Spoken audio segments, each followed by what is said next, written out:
Assalamualaikum warahmatullahi wabarakatuh. Perkenalkan, nama saya Labuda Salva Peren dari jurusan Manajemen Haji dan Umroh semester 4 kelas A.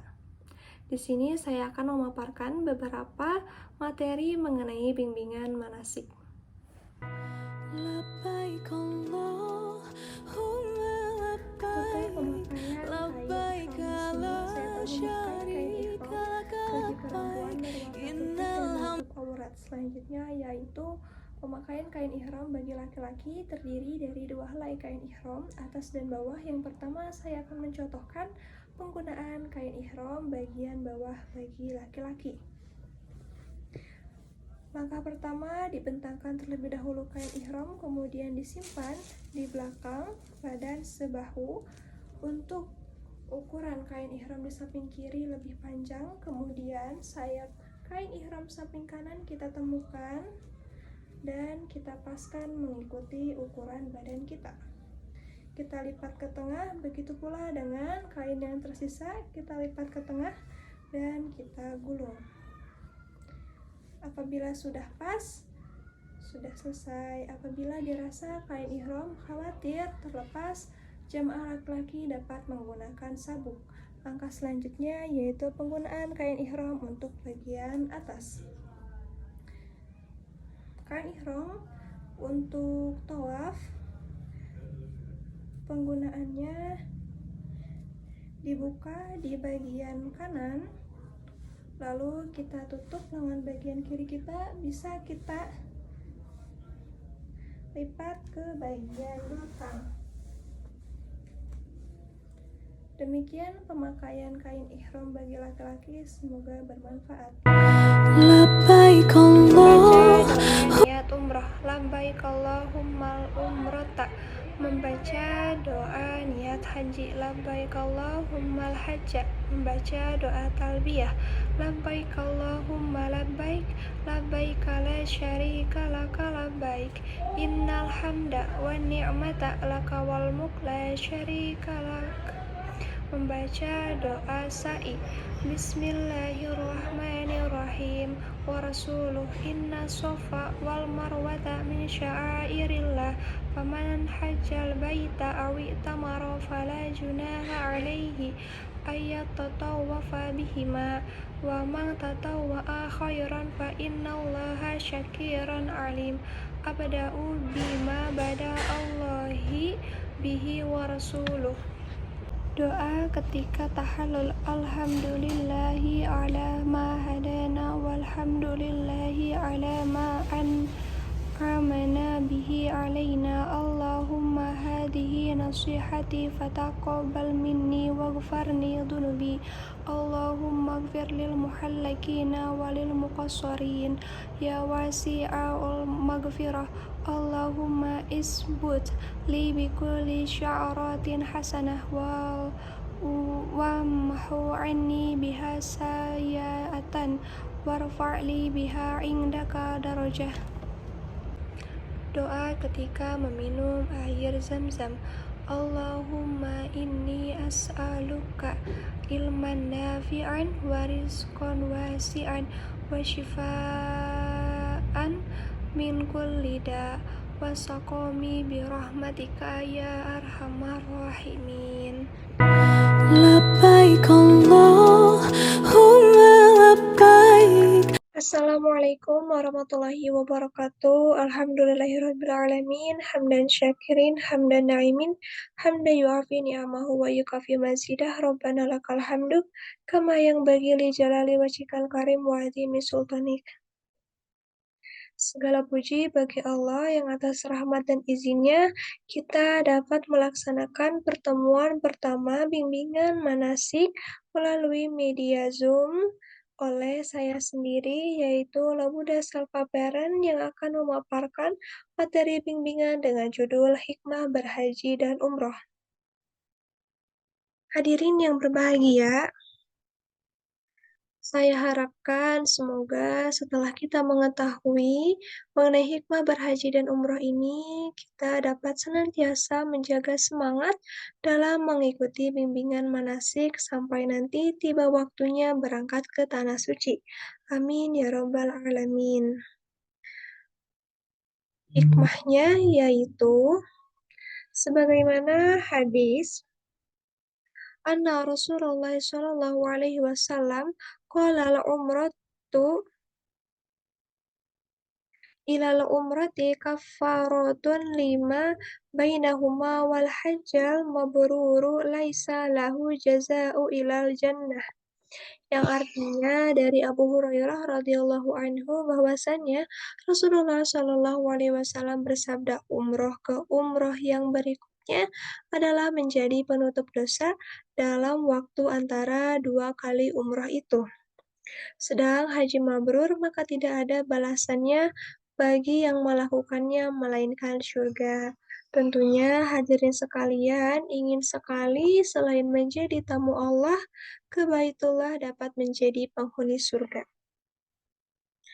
Yang kedua yaitu menjawab panggilan Allah. Menjawab panggilan Allah ini terdapat pada kalimat talbiyah, sebagaimana yang kita lantunkan ketika kita di Baitullah. Adapun hadis mengatakan bahwasannya orang yang berperang di jalan Allah, orang yang berhaji serta berumrah adalah tamu-tamu Allah. Allah memanggil mereka, mereka pun memenuhi panggilannya, maka dari itu jika mereka meminta kepada Allah, pasti akan Allah beri. Semoga kita yang mengikuti langkah demi langkah menuju Baitullah dapat segera memenuhi panggilan Allah. Amin ya rabbal alamin. Yang ketiga yaitu menghapus segala dosa.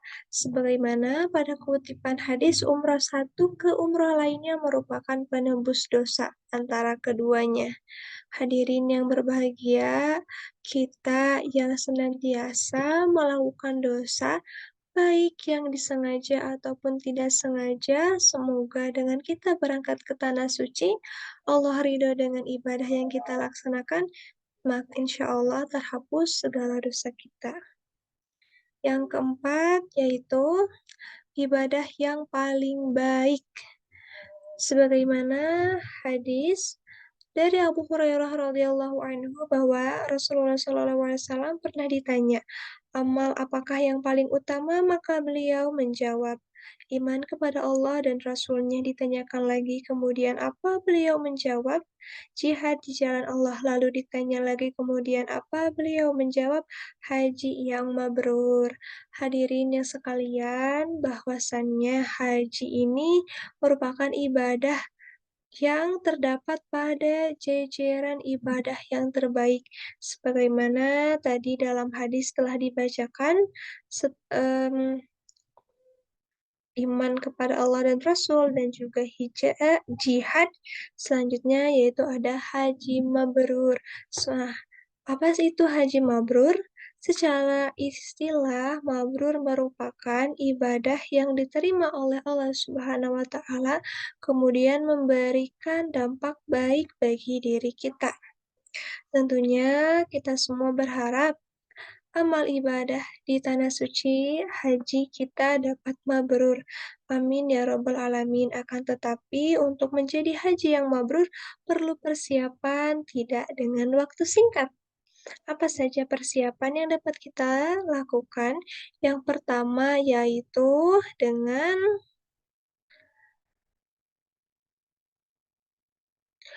memahami ajaran Islam dengan baik. Sebelum kita berangkat haji, ayo kita luangkan waktu kita untuk menambah wawasan, memahami ajaran Islam. Yang kedua yaitu menggunakan rezeki yang halal. Hendaklah penggunaan harta dan juga uang yang dialokasikan untuk berangkat haji atau umroh menggunakan rezeki yang halal. Yang ketiga yaitu meningkatkan amal ibadah. Karena ibadah haji ataupun umroh ini merupakan ibadah yang berbeda, bahkan memerlukan kekuatan fisik lebih daripada ibadah sebelumnya. Maka dari itu mari kita tingkatkan amal ibadah kita sehingga ketika nanti berhaji atau umroh kita sudah terbiasa dalam beribadah dan dapat memperbanyak ibadah kita, memanfaatkan waktu sebaik mungkin di tanah suci. Adapun tanda-tanda atau ciri bagi mereka yang hajinya mabrur, yaitu yang pertama ada afyus salam, yang artinya yaitu menebar kedamaian.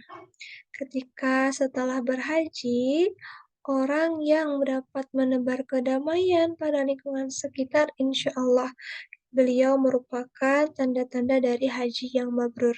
Yang kedua ada at'imut ta'am, artinya apa? Yaitu memberi makan kepada mereka yang membutuhkan makanan. Pada kategori ini, tanda dari haji yang mabrur ialah mereka yang peduli terhadap lingkungan sosial dan peka terhadap orang-orang di sekitarnya, terutama orang yang membutuhkan. Selanjutnya ada wasihul arham, yaitu menjaga tali kekerabatan atau menyambung tali silaturahmi. Hendaklah ketika kita sudah melaksanakan haji, kita dapat senantiasa mempererat hubungan baik kita dengan kerabat, saudara, dan juga tetangga. Yang keempat yaitu ada hablum minallah yang membaik. Hubungan yang membaik setelah berhaji, tanda-tandanya tidak hanya kepada sesama manusia dan lingkungan makhluk Allah Subhanahu wa Ta'ala, akan tetapi membaik pula ibadah dan hubungan kita kepada Allah Subhanahu wa Ta'ala, bertambah ketakwaan kita dan juga keimanan kita. Demikian Ibu Bapak sekalian yang dapat saya sampaikan. Semoga bermanfaat. Terima kasih untuk perhatiannya. Sampai jumpa di pertemuan berikutnya. Semoga senantiasa kita diberikan semangat dan juga kesehatan. Amin ya rabbal alamin. Wassalamualaikum warahmatullahi wabarakatuh.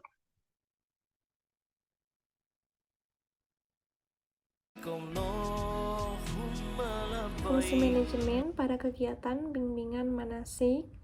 Menurut George R. Terry pada tahun 1958 dalam bukunya yang berjudul Principle of Management, beliau mengungkapkan bahwasannya ada 4 dasar fungsi manajemen. Yang pertama yaitu ada planning, organizing, actuating, dan juga controlling.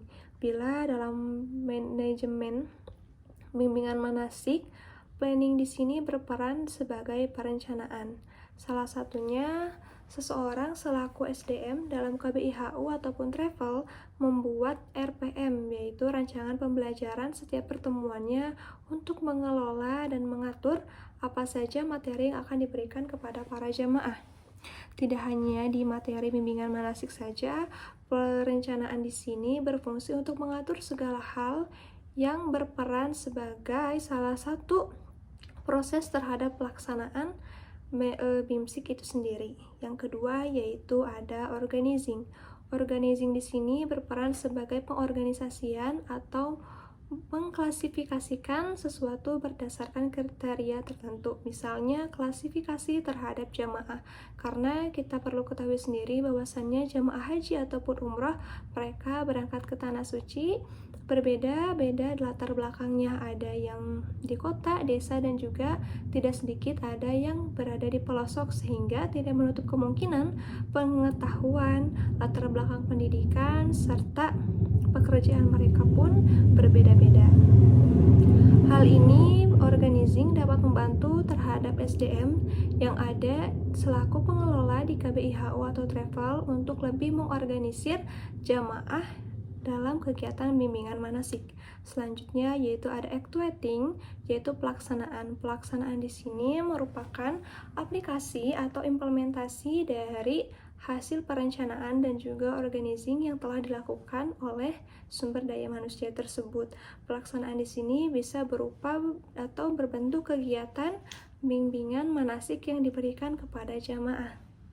Selanjutnya yaitu adanya controlling. Controlling atau pengawasan di sini berperan sebagai bentuk pengawasan terhadap kegiatan bimbingan manasik, karena pengawasan di sini berfungsi untuk mengetahui hal-hal apa saja yang perlu diperbaiki dan juga ditingkatkan untuk meningkatkan kualitas terhadap kegiatan bimbingan manasik. Selanjutnya yaitu ada unsur manajemen dalam kegiatan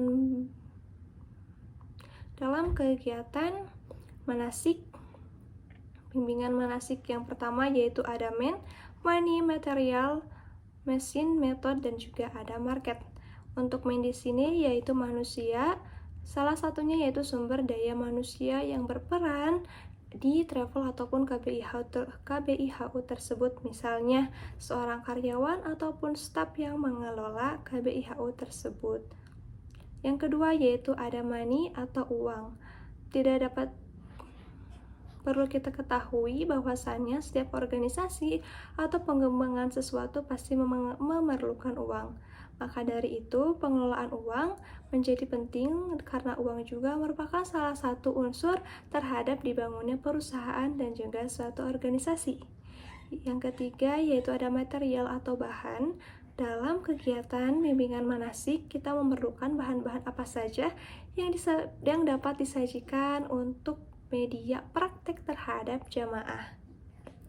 Selanjutnya ada mesin-mesin di sini bisa kita seimbangkan dengan perkembangan teknologi agar memudahkan proses transformasi ilmu kepada para jamaah.